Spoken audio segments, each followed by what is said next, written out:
Жүрөк оорусу бар кишилер коронавирус менен ооруган кезде өлүмү 2-2,5 эсеге өсөт. Бул бүт дүйнө жүзүнүн маалыматы.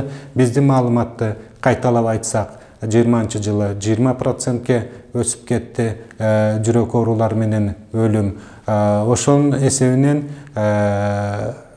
жүрөк оорусу бар кишилер вакцинация өтүшү обязательно. Эмне дегенде, бүгүнкү күндөгү маалымат боюнча коронавирустан вакцина алган жүрөк оорусу бар кишилер бетапканага, реанимация отделенияларына азыраак жатып, жана өлүмгө азыраак дуушар болот.